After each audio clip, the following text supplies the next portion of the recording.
Bom, pessoal, então, para a gente finalizar esse conteúdo de polinômio de Taylor, a gente vai agora falar do caso. Na verdade, é uma extensão, né? Como a gente tinha falado anteriormente, a gente definiu o polinômio de Taylor de ordem 1 e de ordem 2 para uma função, mas a gente poderia, né, da mesma forma que a gente estendeu o conceito de polinômio de ordem 1 para o de ordem 2, a gente poderia estender para o polinômio de ordem, a partir de ordem 2, estender para o conceito de polinômio de ordem 3, tá? Do de ordem 3 ordem 4 e assim por diante. Então esse é um conceito que a gente pode desenvolver, né, de uma forma geral, certo? Tendo em mente que essa questão do polinômio, tendo em mente também o que a gente viu lá em relação ao polinômio de ordem 1 e de ordem 2, é que quanto maior for o grau do polinômio, em geral, melhor é a aproximação que a gente deseja de um determinado valor da nossa função, tá? Então a gente vai falar do polinômio de Taylor de ordem n. Então, no caso, a gente vai ter como a gente... essencialmente era que a gente tinha feito o polinômio de ordem 2, substituindo lá onde tinha o 2 por n, tá? Então, no caso, a gente vai pedir que a função seja diferenciável até a ordem n, num determinado intervalo i, tá? E vai considerar um número x0 nesse intervalo i. E aí o polinômio dado por essa expressão aqui, ó, observem que no caso lá do polinômio que ia até a ordem 2, ele ia até esse termo aqui, não é? O polinômio de ordem 2, tá? Se a gente definisse o de ordem 3, o que é que iria aparecer naturalmente? Tendo em vista o que apareceu aqui, né, nesse último, apareceria no próximo termo a derivada terceira da função aplicada em x0, que multiplicava quem? X menos x0 ao cubo sobre 3 fatorial. Esse termo que aparece dividindo aqui, ele vai sendo igual à potência do termo, né, ou a ordem da derivada daquele termo do polinômio. Assim como no caso aqui é 1, a gente pode colocar aqui dividido por 1, né, e elevado a 1, e aqui a gente poderia entender como se fosse dividido por 0 fatorial, que é 1 também, e aqui seria x menos x0 elevado a 0, que daria 1, tá? Então a gente vai acrescentando esses termos, ó, até a derivada de ordem n da função calculada em x0 sobre n fatorial, que multiplica x menos x0 elevado a n, tá? Então, como eu falei, se a gente, a partir dessa definição, pega casos particulares, como por exemplo o polinômio de ordem 2, a gente vê que essencialmente a gente só teria até esse termo, e o polinômio de ordem 1 até esse termo e esse aqui, tá? E aí ele vai ser denominado polinômio de Taylor de ordem n em volta de x0, tá?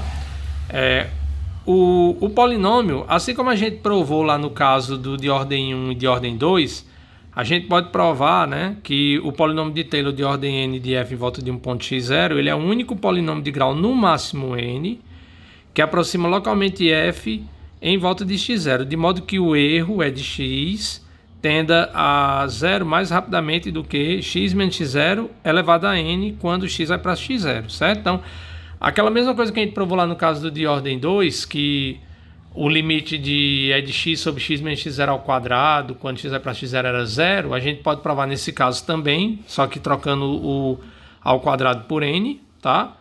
E que o polinômio, se a gente supor que tem um outro polinômio que passa no ponto f de x0, né, que ele teria o termo independente igual a isso aqui, seria um a vezes isso, b vezes isso, até um certo, ou você poderia chamar de a1, a2, para não estar mudando toda a letra até a n, né, vezes x menos x0 elevado a n, a gente mostrar que esses coeficientes são iguais aos que aparecem aqui. E a ideia é semelhante ao que a gente fez lá, certo? A gente faria a derivada e aí aplicaria a regra do L'Hopital, porque quando a gente substituir, na verdade, desculpa, a gente faz aquela diferença dos erros, né? E aí vai dar uma indeterminação, a gente aplica a regra do L'Hopital e depois separa, vai observar que vai aparecer uma derivada, essa derivada, e o outro termo que aparece é justamente também essa derivada no ponto x0 de ordem n. E quando a gente calcular o limite, quando x for para x0, né? Então vai ficar essa derivada menos ela, né? No ponto x0, então o limite vai ser zero, e aí a gente chega naquelas mesmas conclusões. Dá só um pouquinho mais de trabalho, tá? E aí, esse polinômio, pessoal, de Taylor, de ordem n, de f em volta de x0, ele também às vezes é chamado... Aliás, desculpa. Quando o x0 for zero, certo? Porque aí quando o x0 for zero, esses termos aqui, ó, não fica x menos o número, fica só x elevado a uma potência, porque x menos zero é o próprio x. Então, nesse caso, a gente dá um nome especial para ele. A gente chama de polinômio de Maclaurin de ordem n de f, tá? Mas ele só recebe esse nome, né? Essa expressão aqui, que é o nosso polinômio de Taylor de ordem n, de f em torno de x0, só recebe esse nome de polinômio de Maclaurin de ordem n de f quando o x0 for igual a zero, tá? Então a gente não vai ter essas parcelas com diferença, vai ter só as potências de x, tá bom? Então, ó, no caso aqui do exemplo 1, a gente vai calcular o polinômio de Taylor de ordem 4 da função f de x igual a elevado a x em volta de x igual a zero. Ou seja, nesse caso, o polinômio de Taylor, né, é o que a gente chama de polinômio de Maclaurin, porque o x0 é igual a zero, tá? Bom, então aí no caso a gente sabe que a expressão vai ser essa, né, pelo que a gente definiu agora há pouco, tá? Vai ser o f de 0, f' de 0 x menos 0, f2' de 0 sobre 2x menos 0 ao quadrado, f3' de 0 sobre 3 fatorial x menos 0 ao cubo, mais a derivada quarta de f no 0 sobre 4 fatorial x menos 0 à quarta, tá? Nesse caso, a derivada, né, a função e as derivadas, todas elas vão dar igual a própria e elevada a x. E quando a gente calcular no zero, todas elas vão ser iguais a 1. Aqui é igual, tá, pessoal? É só um de digitação no livro. Tudo dá igual a 1. Então, quando a gente substituir nessa expressão, ó, o f de 0 é 1, aqui vai ficar x, aqui é 1 também, aqui vai dar 1 meio, aqui vai dar 1 terço e aqui vai dar 1 quarto. Então, esse é o polinômio de Taylor, né, em volta de x0 igual a 0 de ordem 4, da função f de x igual a elevado a x, ou o polinômio de Maclaurin de ordem 4 da função f de x igual a elevado a x, tá? E aí no outro exemplo, pede para calcular o polinômio de Taylor de ordem 3 da função f de x igual a ln de x em volta de x0 igual a 1, tá? Então a mesma coisa, né? No caso o nosso polinômio vai ser dado dessa forma, vai ser f de 1, f' de 1 x menos 1, mais f duas linhas de 1 sobre 2 x menos 1 ao quadrado, mais f3' de 1 sobre 3 fatorial x menos 1 ao cubo, tá? E aí, como a nossa f é o ln de x, a derivada é 1 sobre x. A derivada segunda a gente escreve isso aqui como sendo x a menos 1, então vai ser menos x a menos 2, que dá isso aqui. E a derivada terceira é a derivada de menos x a menos 2, que dá 2 vezes x elevado a menos 3, que é isso aqui, tá? Então, a f calculada no 1 é 0, a derivada calculada no 1 é 1, a derivada segunda no 1 vai dar menos 1, e a derivada terceira dá 2, certo? De modo que o nosso polinômio, como x é 1, né? É só substituir lá em cima. Então vai ficar isso aqui, dá quanto? 1, desculpa, dá 0, não tem esse termo, né? Esse termo aqui, a derivada de f no 1 é 1, então vai dar x menos 1, aqui vai dar menos 1 meio, porque isso aqui é menos 1, x menos 1 ao quadrado, mais 1 terço, de x menos 1 ao cubo. Fica 1 terço porque fica 2 sobre 3 fatorial. 3 fatorial é 6, né? Então fica 2 sobre 3 que dá 1 terço, tá? Então aqui foi só para a gente exercitar a definição.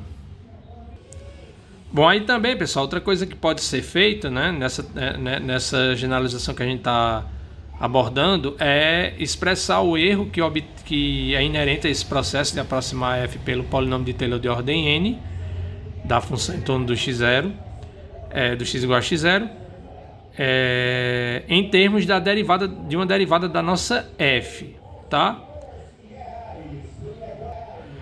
Bom, aí no caso, né, é o que a gente chama de fórmula de Taylor com resto de Lagrange, tá? Sempre que vocês ouvirem esse nome é porque é o polinômio de Taylor, na expressão dele vem o polinômio juntamente com o erro dado em termos da derivada de ordem 1 unidade superior ao que é considerado que a função seja diferenciável, tá? Então, no caso aqui, a gente vai considerar que a f é derivável até a ordem n mais 1 no intervalo i e vai considerar dois pontos. Vai fixar um ponto x0 e vai pegar um ponto x qualquer no intervalo i. Mas o x0 também é arbitrário, né, pessoal? É dois valores arbitrários que a gente escolhe e fixa no intervalo i. Mas uma vez fixado o x0, você escolhe um x0 e esse x aqui ele é qualquer dentro desse intervalo, tá? Que você pode fixar. Então a gente pode ter, que é para a gente considerar aquele intervalo de extremo x0 e x. Então esse intervalo a gente pode ter ele de várias formas, porque o x ele pode variar arbitrariamente dentro desse intervalo. Então vai existir pelo menos um ponto x barra no intervalo de extremos, no intervalo aberto de extremos x0 e x, tal que f de x é quem? É o nosso polinômio lá de ordem n, né? O polinômio de Taylor de ordem n em torno do x0, mais a derivada de ordem n mais 1 da f calculado nesse x barra, sobre n mais 1 fatorial, x menos x0 elevado a n mais 1, certo? Mesmo resultado que a gente encontrou lá pro de ordem 1 e de ordem n. É só substituir aí o n no caso do de ordem 2 por 2. Aí a gente viu lá que no caso era a derivada terceira, né?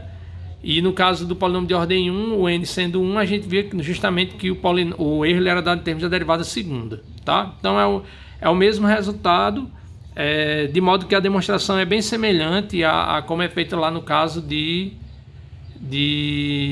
ordem 2, certo? Dá só um pouco mais de trabalho na escrita, mas a ideia é a mesma. Bom, e naturalmente a ideia do resultado lá, né, além de expressar o erro em termos de mostrar que é possível expressar o erro em termos apenas só da função f, no caso em verdade de uma derivada dela, a gente também pode provar que a partir daquele resultado, que se a nossa função ela for derivável até a ordem n mais 1 no intervalo i, considerando um x0 fixo, né? Fixo um x0 nesse intervalo, e aí a gente supor que a derivada de ordem n mais 1 ela é limitada, existe um n positivo tal que para todo x em i vale isso aqui, ó. Ou seja, a derivada de ordem n mais 1 ela é limitada em i. Então a gente vai ter que o módulo de f de x menos p de x, isso é menor ou igual do que m sobre n mais 1 fatorial x menos x0 elevado a n mais 1, onde o p de x é o polinômio de Taylor de ordem n da função em torno de x0, né? E esse m é o m aqui para o qual a função ela é limitada, a derivada no caso. A demonstração é a mesma lá do caso que a gente viu de ordem 2, porque a gente tem, como lá pelo teorema a gente tem que a f é esse camarada mais isso, então se eu fizer a diferença dos dois, vai dar justamente esse termo, né? Vezes o x menos x0 elevado a n mais 1, e se eu calculo o módulo, vai ficar o módulo do produto dos dois termos, então fica o módulo disso, vezes o módulo disso elevado a n mais 1, tá?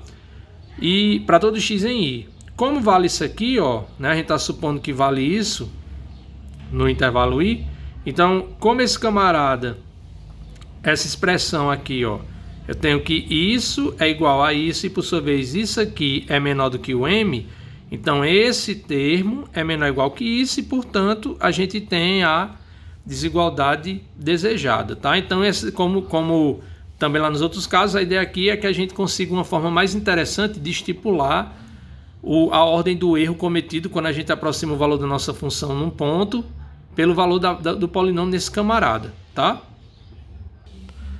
Bom, pessoal, aí no próximo vídeo, então eu vou fazer uns exemplos, né, usando esse polinômio de ordem n, no caso aí de uma ordem maior do que 3, pelo menos, que a gente já trabalhou com de ordem 2, né? E aí a gente vai, com isso, né, encerrar o assunto, beleza?